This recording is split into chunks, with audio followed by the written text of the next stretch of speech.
नमस्कार, बड़ी बहस छत्तीसगढ़ में आपका स्वागत है और आपके साथ मैं हूं राजीव शर्मा। छत्तीसगढ़ में निकाय चुनाव बैलेट पेपर से होंगे।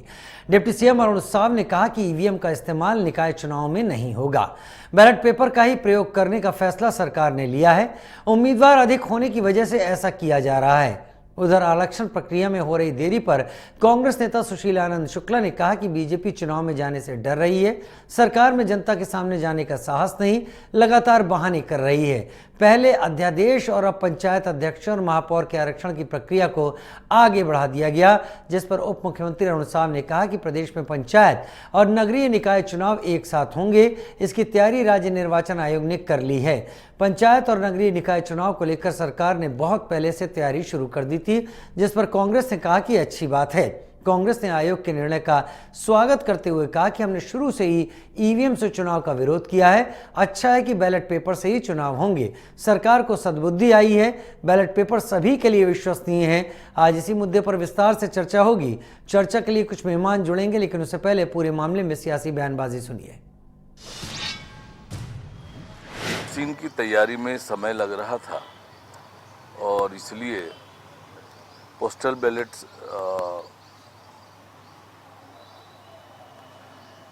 बैलेट पेपर से चुनाव कराने का निर्णय किया है। तो बैलेट पेपर से चुनाव होगा, इसकी तैयारी चुनाव आयोग कर रही है। चुनावों को लेकर, पंचायत और नगरीय निकाय चुनावों को लेकर हमारी सरकार ने लगातार बहुत पहले से तैयारियां प्रारंभ की थी। जैसे आप सबको पता है कि बहुत सारी चीज़ें इस बार नई हुई है। माननीय सर्वोच्च न्यायालय के निर्देश के पालन में आरक्षण की सारी पद्धति चेंज हुई है। आयोग बनाया, आयोग की रिपोर्ट आई और उस आधार पर आरक्षण होना है। उसी तरह से निकायों में अध्यक्ष और महापौर के चुनाव प्रत्यक्ष प्रणाली से करने का निर्णय हुआ है। और इस बीच नई निकायें बनी हैं, नए नगर पंचायत, तो नगर पंचायतों को नगर पालिका में अपग्रेड किया है। इन सब के तैयारियों में थोड़ा समय की आवश्यकता थी और इसलिए आरक्षण की प्रक्रिया अब नगरीय निकायों के अध्यक्ष और महापौर के लिए 7 तारीख निर्धारित की है।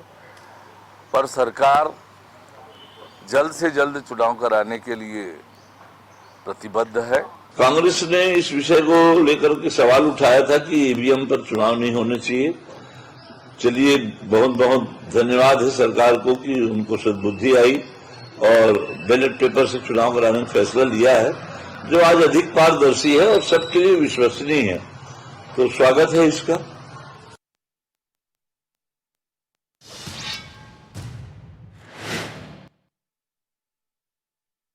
जो बातें हैं वो समझने की यहाँ पर ज़रूरत है। जो चुनाव हो रहे हैं उसमें बैलेट पेपर के इस्तेमाल का फैसला लिया गया है। कौशल स्वर्णबेर इस वक्त वरिष्ठ पत्रकार मेरे साथ जुड़ गए हैं। के.एस. चौहान बीजेपी प्रवक्ता बहुत जल्दी मेरे साथ जुड़ेंगे और मेरे साथ कांग्रेस के भी प्रवक्ता बहुत जल्दी जुड़ेंगे। लेकिन कौशल स्वर्णबेर, सबसे पहले मैं आपका ही रुख कर लेता हूँ क्योंकि आप मेरे साथ इस वक्त जुड़ चुके हैं। ये जो फैसला है सरकार का, इसके पीछे का एनालिसिस आपके जरिए सामने रखवाना चाहूँगा दर्शकों के सामने। क्या ज़रूरत आ पड़ी कि बैलेट पेपर से चुनाव होंगे? ईवीएम का लगातार समर्थन सभी जगहों पर किए जाने की बात बीजेपी करती रही थी, लेकिन नगरीय निकाय चुनाव में इसके लिए अगर बात हो रही है तो उसके पीछे का वजह क्या है?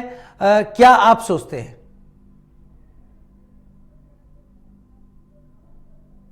नगरीय निकाय चुनाव में मेयर और अध्यक्षों के जो चुनाव डायरेक्ट कराने की जब प्रक्रिया हुई, उसके लिए जब नियम लाए गए, जब विधानसभा में इसके लिए विधेयक पेश किए गए, उस समय ये सवाल उठाना जरूरी था कि पिछली सरकार ने चूंकि प्रत्यक्ष प्रणाली से चुनाव कराए थे और ईवीएम के बदले बैलेट पेपर से निकाय के चुनाव कराए थे, तो क्या ये सरकार जिस तरह अध्यक्षों के चुनाव सीधे कराने की तैयारी कर रही है, मेयर के चुनाव सीधे कराने की तैयारी कर रही है, उस पे नियम बना चुकी है, तो क्या ये ईवीएम को भी हटाएगी? इसको लेकर लगातार संशय की स्थिति बनी थी। लेकिन आज चूंकि नगरीय प्रशासन मंत्री अरुण साव जी ने जब ये कहे कि स्पष्ट कर दिया है कि इस बार चुनाव बैलेट पेपर से कराए जाएंगे, तो जहां तक आपने बात की वजह की, तो कहीं न कहीं इसके लिए भी आपको एक पूरी प्रक्रिया से गुजरना पड़ता जो पूर्व सरकार ने जो नियम बदले थे, जो ईवीएम से कराए गए थे, मतलब बैलेट पेपर से जो चुनाव कराने की जो प्रक्रिया थी, उसको पूर्व सरकार ने जो बदला था, उसको बदलने के लिए फिर से इनको नियम लाना पड़ता, कैबिनेट में रखना पड़ता, विधानसभा में पारित करना पड़ता, तो ये एक लंबी प्रक्रिया से गुजरना पड़ता। और जिस तरह से सीधे डायरेक्ट चुनाव के कराने के लिए जो विधेयक लाया गया था, उस समय ये जब विधेयक नहीं लाया गया, उसी समय ये लगभग संकेत मिलने लगे थे कि जो इस बार निकाय के जो चुनाव हैं वो बैलेट पेपर से कराए जाएंगे। और निश्चित तौर पर मुझे ऐसा लगता है कि बैलेट पेपर से चुनाव इसलिए भी स्वागत योग्य है, इसलिए भी भारतीय जनता पार्टी के लिए पॉजिटिव दिशा निर्देश वाली होगी, क्योंकि कांग्रेस लगातार ये आरोप लगाती रही है कि जब भी ईवीएम से चुनाव होते हैं उसमें धांधली होती है और भारतीय जनता पार्टी किसी न किसी तरीके से चुनाव जीत जाती है। यदि बैलेट पेपर से चुनाव कराए जाने के बाद भारतीय जनता पार्टी के पक्ष में माहौल आता है, भारतीय जनता पार्टी के मेयर और अध्यक्ष सीधे चुनकर आते हैं, तो मुझे ऐसा लगता है कि कांग्रेस को भी इसका जवाब मिल जाएगा कि जो लगातार वो जो सवाल उठाती थी कि भारतीय जनता पार्टी इस तरह के ईवीएम का दुरुपयोग करती है, तो कहीं कहीं बैलेट पेपर से चुनाव कांग्रेस के लिए भी एक सबक वाली चीज होगी और भारतीय जनता पार्टी के नेताओं के लिए भी ये अच्छी पहल होगी कि वो किसी भी तरीके से चुनाव वो जीत सकते हैं। क्योंकि आप देखेंगे जब सरकार में आप होते हैं तो निश्चित तौर पर जो नगरीय निकाय के जो चुनाव हैं वो आपके फेवर में जाते हैं। निश्चित तौर पर भारतीय जनता पार्टी के लिए राजधानी रायपुर और बड़े जो शहर छत्तीसगढ़ के, वहां पर बुरा अनुभव रहा है, क्योंकि आप देखेंगे लगातार छत्तीसगढ़ की राजधानी रायपुर की बात करें तो लगातार 3 बार से जो यहाँ पर कांग्रेस के मेयर बैठे हैं, चाहे सरकार भाजपा की रही हो चाहे कांग्रेस की, तो कहीं कहीं कुछ जगहों पर स्थिति ठीक नहीं रही है भारतीय जनता पार्टी के लिए। तो इस बार मुझे ऐसा लगता है कि चूंकि जब बैलेट से चुनाव होंगे और जब परिणाम आएंगे तो ऐसा लगता है कि जो लेकिन बैलेट से चुनाव होने में, परिणाम आने में उतना समय तो लगेगा नहीं जितना ईवीएम में लगता है, उससे ज्यादा लगेगा। कितने लोग आपकी जानकारी में है जो इन चुनाव में वोट करेंगे, क्योंकि उनकी संख्या भी तय करती है कि कितना समय हमें इंतजार करना होता है। देखिए, निश्चित तौर पर जब ईवीएम से आप वोटिंग की बात करते हैं और बैलेट पेपर से वोटिंग की बात करते हैं तो दोनों में समय में आप काफी डिफरेंस होता है। क्योंकि जब आप ईवीएम में जाते हैं तो आपको बटन दबाना होता है, पर्ची गिरती है, मुझे लगता है उसमें बहुत मुश्किल से 5 से 10 सेकंड का ही समय लगता है। लेकिन जब आप बैलेट पेपर की बात करते हैं तो जो प्रक्रिया होती है, जो चुनाव की वोटिंग की जो प्रक्रिया होती है, कौशल जी, कुल कितने वोटर होंगे? देखिए, निश्चित तौर पर जो विधानसभा चुनाव में और लोकसभा चुनाव में जिन्होंने मतदान किया है उससे मुझे ऐसा लगता है कि 1 लाख 1.25 लाख मतदाता और बढ़ सकते हैं, क्योंकि अभी मतदाता सूची पुनरीक्षण का कार्य चल रहा है। तो मतदाताओं की संख्या और बढ़ेगी, क्योंकि वही वोटर हैं जिन्होंने विधानसभा और लोकसभा में मतदान। चलिए ठीक है, मैं के.एस. चौहान जी का रुख करूंगा, बीजेपी प्रवक्ता मेरे साथ इस वक्त जुड़ गए। के.एस. चौहान साहब, ये एक बड़ा फैसला है, ये बैलेट पेपर का इस्तेमाल ईवीएम की जगह, और शायद पिछले कई दिनों बाद बीजेपी की किसी सरकार के दौरान, उसके सरकार के शासनकाल में बैलेट पेपर की बात हो रही है और बीजेपी खुद उसका समर्थन करती दिख रही है। अब तक विपक्षी कहता था कि बैलेट पेपर से चुनाव होने चाहिए। हालांकि देश की स्थिति अगर देखी जाए तो लोकसभा चुनाव में जहां पर 90 करोड़ के करीब वोट बन जाते हैं, वहां पर बैलेट पेपर से चुनाव का मतलब 15-20 दिन का वक्त लग जाना। लेकिन फिर भी बैलेट पेपर से शुरुआत हो रही है, इसके पीछे की वजह आपको क्या लगती है कि आप इस पर हामी भर रहे हैं, और क्या आप उम्मीद करते हैं चुनाव में? देखिए महोदय, हम बड़े फैसले से की जगह अगर इसे उचित फैसला बोले तो वो ज्यादा उचित रहेगा, क्योंकि देश काल और परिस्थिति के हिसाब से आज जब ईवीएम मशीन, जैसे कि हमारे वरिष्ठ पत्रकार कौशल जी ने बोला कि बहुत विधेयक पास करना पड़ता और बहुत सारी चीजें ईवीएम में के लिए फिर से लानी पड़ती, क्योंकि पिछला जो नगरीय निकाय चुनाव हुआ है वो बैलेट पेपर से हुआ है और अभी जो प्रक्रिया से गुजरना पड़ता। और हमारे नगरीय निकाय मंत्री जी ने भी यही बोला कि उस मतलब समय लगेगा ईवीएम की जो व्यवस्था है उसको बनाने में। तो हो सकता है कि इस वजह से, चूंकि आगे बोर्ड के एग्जाम है और वही अधिकारी और वही कर्मचारी अभी भी काम करने वाले हैं, वही काम करेंगे, बाहर से कोई आएगा नहीं, तो उसको लेंदी ना करते हुए जल्दी से जल्दी हम चुनाव की प्रक्रिया कैसे समाप्त कर पाए, जल्दी से जल्दी चुनाव कैसे सुदृढ़ रूप से कर पाए, तो उसके लिए ये बैलेट पेपर भी दिया जा रहा है। और भारतीय जनता पार्टी को इससे कोई फर्क नहीं पड़ता है कि बैलेट पेपर से हो या ईवीएम से। मैं एकदम सिंपल प्रश्न पूछना चाहता हूं आपके प्रतिष्ठित चैनल से। मैं एक सिंपल क्वेश्चन पूरी जनता से, पूरे व्यूअर्स से पूछना चाहता हूं कि कभी आपने देखा कि जनता ने विरोध किया हो? जनता तो ये जानती है ना कि हमने, अगर मान लीजिए कि हम वोट दे के आए हैं और वोट किसी और को, मतलब परिणाम कुछ और आ रहे हैं, हमारे से उलट आ रहे हैं, ऐसा तो हो नहीं सकता। उल्टा जब से ईवीएम आया है तब से वोट ऑफ परसेंटेज आप देखेंगे तो बढ़ा है। क्यों बढ़ा है? जैसे कि वरिष्ठ पत्रकार कौशल जी ने बोला कि बहुत सारी प्रक्रिया होती है, लेंदी प्रोसीजर हो जाता है, गिनती में भी प्रोसीजर हो जाता है। गिनती को तो छोड़ दीजिए आप, पहले जब मतदान का जो प्रोसीजर रहता है वो भी लेंदी हो जाता है और खर्चीला हो जाता है, बहुत सारी चीजें और रहती है। पारदर्शिता ईवीएम में ज्यादा है बजाय बैलेट पेपर के। हमने कई बूथ लुटते हुए देखे हैं और बहुत सारी चीजें देखी हैं हम पहले। तो शुद्धता तो ये तभी आएगी जब वो सूक्ष्मता की ओर जाएगा। किसी भी चीज में अगर सूक्ष्मता आएगी तो वो शुद्धता की ओर जाएगा। तो ईवीएम शुद्ध है, लेकिन देश काल और परिस्थिति के हिसाब से भारतीय जनता पार्टी को जो उचित लगा वो उन्होंने छत्तीसगढ़ की जनता के लिए वो निर्णय लिया। दलगत राजनीति की इसमें कोई गुंजाइश नहीं है कि राजनीति के कारण ये हो रहा है और वो हो रहा है। अभी अगर कांग्रेसी प्रवक्ता यहाँ पर होते तो वो यही बोलते कि ये अपना ये कर रहे हैं, अभी ईवीएम नहीं कर रहे हैं और ये कर रहे हैं, बैलेट पेपर ला रहे हैं, इसके पीछे भी कोई राजनीतिक षड्यंत्र है। तो सबसे पहले हमें अपना गिरेबान झांक के देखना चाहिए। और दूसरी बात महोदय, मैं एक प्रश्न पूछना चाहता हूं। ये प्रश्न ये है कि 1984 के बाद लगभग 40 साल हो गए, कांग्रेस पूर्ण बहुमत में क्यों नहीं आ पाई? 2014 के बाद जो 2014 में 9 राज्यों में सरकार रहती है और आज 3-4 राज्यों में क्यों सिमट के रह जाती है?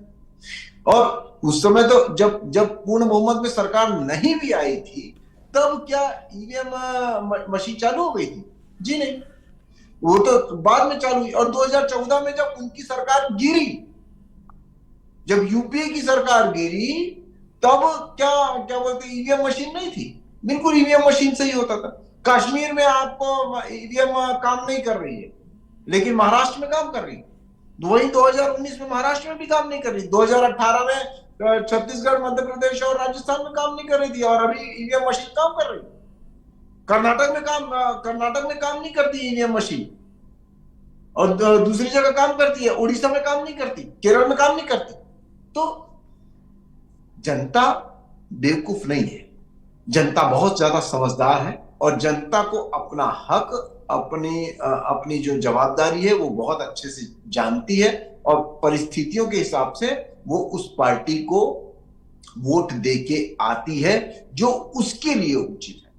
जनता किसी पार्टी की नहीं होती, जनता सिर्फ और सिर्फ अपना फायदा देखती है, फायदा।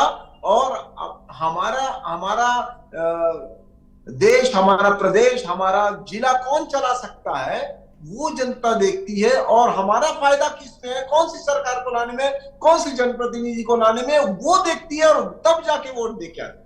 विकल्प देखती है, सबसे बेस्ट विकल्प कौन सा है हमारे पास, हम उसको वोट दे के आएंगे, ये जनता नहीं बोलती। और दूसरी बात, ईवीएम का ढोल ये लोग रचते हैं। मैं जब छोटा था तो मैं यूनिट टेस्ट में फेल हो गया था महोदय, और फेल हो गया था, और मैं घर आके बोला कि पेपर बहुत कठिन आया था। तो ये कोई बात नहीं की, और मेरे को एक थप्पड़ रसीद कर दिया गया कि पहले अपनी तैयारी पूरी करो, उसके बाद आप बोलना कि पेपर कठिन आया था। दूसरे लोग पास नहीं हुए। तो पहले आप खुद देखिए कि आपकी खुद की तैयारी क्या है, और फिर उसके बाद जाके आप दूसरी चीजों के ऊपर आप ठीकरा फोड़िएगा। अरे खुद की आपकी टीम का आता पता नहीं है, खुद के आपके नेता का आता पता नहीं है, खुद की आपकी कोई स्ट्रेटेजी का आता पता नहीं है। क्या विचारधारा लेके चल रही है कांग्रेस पार्टी, कौन सी विचारधारा लेके चल रही है, ये भी तो बताएं। कौशल जी, क्या करना, कौशल जी, ठीक है। कौशल जी, पिछली बार आपने कहा कि बैलेट पेपर के जरिए भी चुनाव हुए थे, समय कितना लगा था, इस बार समय कितना लगेगा? क्या ये प्रक्रिया जो ये निकाय चुनावों से शुरू हो रही है, क्या ये आगे चलकर हम उम्मीद कर सकते हैं कि इसके अनुभव इस बात की तरफ इशारा करेंगे कि लगातार जो देश का विपक्ष कह रहा है कि ईवीएम छोड़कर बैलेट पे वापस लौटो, तो हम ये समझ सकते हैं फिर विधानसभा फिर लोकसभा चुनाव हम बैलेट की तरफ वापस लौटेंगे? देखिए, मुझे ऐसा लगता है कि जो नगरीय निकाय के जो चुनाव हैं, और जब जो आपने देश के बड़े चुनाव की बात की, तो जिस तरह से अभी पिछले सरकार में जो चुनाव हुए, तो मुझे ऐसा लगता है कि बहुत ज्यादा ठीक है प्रोसेस होता है कि ईवीएम में आप बटन दबा के चले आते हैं और इसमें आपको एक बैलेट एक पेपर लेना पड़ता है, उसमें आप निशान लगाते हैं, फिर उसको फोल्ड करते हैं, फिर आप उसको एक बॉक्स में डालते हैं। तो निश्चित तौर पर जो समय मुश्किल से बमुश्किल 5 से 10 सेकंड का लगता है, वो कम से कम इसमें आपको 1 से 2 मिनट का लगेगा। तो जो मतदान की जो प्रक्रिया सुबह 7 बजे शुरू होकर शाम के 6 बजे तक चलती थी, मुझे ऐसा लगता है 8 बजे तक चलेगी। लेकिन आप देखेंगे निश्चित तौर पर एक क्योंकि लगातार पूरे देश में जो विपक्ष है वो ये आरोप लगा रहे कि ईवीएम से धांधली होती है, तो क्यों ना एक बार इसका भी टेस्ट हो जाए कि जो बैलेट पेपर से यदि चुनाव होते हैं उसमें भी जो परिणाम आते हैं, यदि भारतीय जनता पार्टी के फेवर में रहे तो कांग्रेसियों और जो दूसरे विपक्षी दल हैं उनके लिए बोलने का जो रास्ता वो लगभग बंद हो जाएगा। तो मुझे ऐसा लगता है कि इस दिशा में एक बार बिल्कुल हो ही जानी चाहिए कि ताकि बाद में भविष्य में किसी भी प्रकार का जो ईवीएम का जो रोना है, वो रोने का जो चीज है वो बंद हो जाए। निश्चित तौर पर जब आप बात करते हैं आधुनिक युग की और टेक्नोलॉजी की बात करते हैं, तो ईवीएम के माध्यम से जो चुनाव की जो प्रक्रिया है वो काफी आसानी से होती है और अच्छे से होती है। लेकिन उसमें जो सवाल उठता है, आप देखेंगे कई बार ये सवाल उठाया जाता है कि जब 8-8 घंटे तक वोटिंग होने के बाद किसी ईवीएम मशीन को स्ट्रांग रूम में रखा जाता है और 10 दिन के बाद उसको खोला जाता है, तो उसका जो बैटरी का जो प्रतिशत है वो काफी 80%, 90% दिखाता है। तो इस तरह की जो संशय की जो स्थिति कई बार विपक्ष के जो नेता उठाते हैं, इस पर भी सवाल कई बार उठता है कि क्या वाकई में आप मोबाइल यूज करते हैं, कितनी भी अच्छी कंपनी का मोबाइल यूज करें, यदि आप 2 दिन यूज करेंगे तो उसका बैटरी का प्रतिशत 10%, 5% हो जाता है। तो ईवीएम में ऐसी क्या चीजें हैं, इसको भी क्लियरिफिकेशन करना चाहिए कि ईवीएम में ऐसी क्या चीजें होती है कि वो 90% तक रहती है। तो ये इस टाइप की जो सवालें उठती है, इसका मुझे लगता है कि संशय दूर किया जाना चाहिए। और जहां तक आपने देश के बड़े चुनाव की बात की, तो मुझे ऐसा लगता है कि यदि आप देश में चुनाव की पूरे देश में एक देश एक चुनाव की बात करेंगे और बैलेट पेपर से चुनाव कराने की बात करेंगे, निश्चित तौर पर आपने जो संख्या बताई 90 करोड़ मतदाता, मुझे ऐसा लगता है कि जो समय सीमा काफी लगेगी और बैलेट पेपर छपवाने में कितने खर्च होंगे इसका भी आपको कैलकुलेशन करना पड़ेगा। क्योंकि आप एक ईवीएम मशीन से 2-2.5 करोड़ वोटिंग आप करा सकते हैं, लेकिन 2-2.5 करोड़ मतदाताओं के लिए आपको 2-2.5 करोड़ बैलेट पेपर छापने पड़ेंगे। यदि आपको डायरेक्ट इलेक्शन और करना नहीं, एक ईवीएम से 2-2.5 करोड़ तो नहीं हो सकता है। ये तो आपने बहुत ज्यादा ही बोल दिया। लेकिन मैं ये सवाल रख रहा था, इन शॉर्ट अभी मुझे समझाइए, क्या एक देश एक चुनाव जो प्रधानमंत्री मोदी की एक बहुआकांक्षी एक योजना है जिसको लेकर वो संसद तक भी अब बात जा चुकी है और कब तक होता है वो भविष्य की बात है, लेकिन क्या ये एक शुरुआत हो रही है उसी तरफ आगे बढ़ के कि अभी हम बैलेट पेपर को निकाय चुनाव में ट्राई कर रहे हैं, छत्तीसगढ़ एक एग्जाम्पल सेट करेगा, फिर शायद ये विधानसभा चुनाव की तरफ जाए और फिर हम देखेंगे एक देश एक चुनाव में लोकसभा चुनाव में दे। ये मैं उम्मीद जता रहा हूं, क्या संभव है? क्या इतना इंतजार पेशेंस बचेगा अगर 10 साल बाद ये चीजें इंप्लीमेंट हो जाती हैं देश के तौर पर? तो देखिए, मुझे ऐसा लगता है कि प्रैक्टिकली इसको कर पाना काफी इम्पॉसिबल इसलिए होगा। मैंने 2.5 करोड़ का आंकड़ा इसलिए दिया क्योंकि छत्तीसगढ़ में यदि आप वोटर की बात करेंगे 2 करोड़ 8 लाख वोटर हैं और यदि आप सिर्फ एक निकाय की यदि वोटिंग की बात करेंगे तो ये एक निकाय में जब वोटर वोट डालने जाएगा तो उसको 2 वोट डालने पड़ेंगे, सीधे चुनाव के लिए, अध्यक्ष के लिए और उसके बाद पार्षद के लिए। तो आप सोचिए ना, यदि एक मतदान केंद्र में 2.5 लाख वोटर है एक निकाय में, तो 2.5 दूनी 5 लाख तो आपको बैलेट पेपर छपाने पड़ेंगे। तो इतनी जो इसका जो खर्चा होगा वो उसका भार किस पर पड़ेगा? तो इस तरह की जो प्रैक्टिकल जो चीजें हैं, मुझे ऐसा लगता है जब देश के लेवल पे आप बात करेंगे तो बहुत बड़े पैमाने पर के.एस. चौहान साहब एक बड़ा अनुभव भी होगा इसके जरिए कि अगर 2 चीजें, अगर आप जीत जाते हैं, मैं अगर इसलिए लगा रहा हूं क्योंकि परिणाम पर किसी का कोई जोर नहीं, परिणाम क्या आएंगे जनता तय करेगी। अगर आप जीत जाते हैं तो विपक्ष के मुंह पर ताला लगेगा, वो ईवीएम का हमेशा बात उठाते थे, बैलेट पे भी उनके खिलाफ फिर आ जाएगी बात। लेकिन अगर ये सक्सेसफुल होता है, क्या आप या बीजेपी इसको विधानसभा स्तर तक ले जाने की कोशिश करेगी? निश्चित तौर पर मुझे ऐसा लगता है कि जो आरोप जो आरोप लगातार विपक्ष की ओर से लग रहे हैं, यदि इसको प्रैक्टिस को अपनाया जाता है तो उस आरोप से निश्चित तौर पर छुटकारा मिल जाएगा। और जो बड़े विकसित राज्य देश हैं वहां पर भी आप देखेंगे बैलेट पेपर से चुनाव कराए जाते हैं। नहीं नहीं, वहां नहीं, वो बड़े विकसित देशों की जो आप बात कर रहे हैं ना, उनकी जनसंख्या बहुत कम है। उतने उनकी जितनी जनसंख्या है उतने में भारत के 90 करोड़ वोटर अगर मिला लिए जाए तो शायद 20 देश निकल आए उनके पास। ऐसी स्थिति है, भारत के पास बहुत बड़ी जनसंख्या है। जी निश्चित तौर पर मैंने कहा ना, प्रैक्टिकली ये संभव थोड़ा सा मुश्किल होगा यदि आप पूरे देश का चुनाव बैलेट पेपर से कराएं तो। क्या उम्मीद कर रहे हैं फिर इन चुनाव में, अगर मैं इस चीज को अलग छोड़ दूं और इन चुनावों की बात करूं, निकाय चुनाव की? देखिए निश्चित तौर पर चौहान साहब आप ही से। जी चौहान साहब जी जी जी, मैं ये केएस चौहान साहब, हेलो, मेरी आवाज आ रही है? केएस चौहान साहब आपकी आवाज आ रही है। केएस चौहान साहब आप बोले। जी जी जी, मैं वही बोल रहा था आपको कि आपने जनसंख्या की बात बोली। हाँ, विकसित देशों से ज्यादा जनसंख्या हमारी है। और एक और चीज है, विकसित देशों से ज्यादा कैंडिडेट भी यहाँ पर उतर, तो ये पॉसिबल नहीं है कि यहाँ पर मतलब सुचारू रूप से तो तभी हो सकता है कि जब वो ईवीएम मशीन से हो। और उसके बाद ईवीएम मशीन, सबसे मेन बात यह है कि कई बड़े साइंटिस्ट भी बोल चुके हैं, सिर्फ देश के नहीं, अलग दूसरे साइंटिस्ट भी बोल चुके हैं, जहां पर अभी ईवीएम नहीं है, वो लोग भी बोल चुके हैं कि ये इंटरनेट से कनेक्टेड नहीं है। तो ईवीएम मशीन में धांधली की उतनी ज्यादा मतलब जो संभावना है वो नहीं है। दूसरी बात, आप अभी जैसे हमारे वरिष्ठ पत्रकार बोल रहे थे कि इस बारे में उंगली उठती है कि उसकी बैटरी जो है वो 80-90% कैसे रहती है।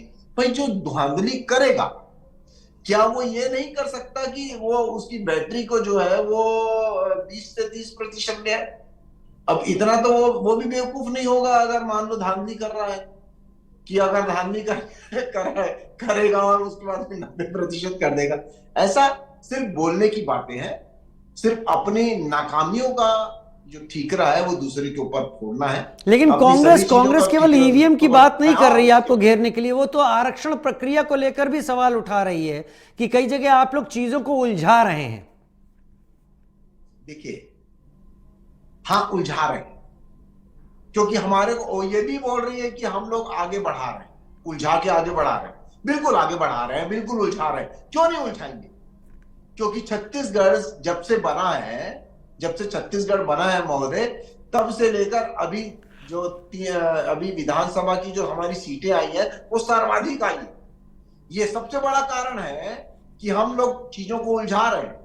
और जब से विधानसभा पिछले 11 महीनों में हम 3 बार हैट्रिक मार चुके हैं जीत की, और ये 3 बार हैट्रिक मार चुके हैं हार की। तो ये हार और उलझा रहे हैं। हम लोग को आगे बढ़ाने का सबसे बड़ा मतलब यही कारण है। कौशल भाई, फाइनल कमेंट आपका।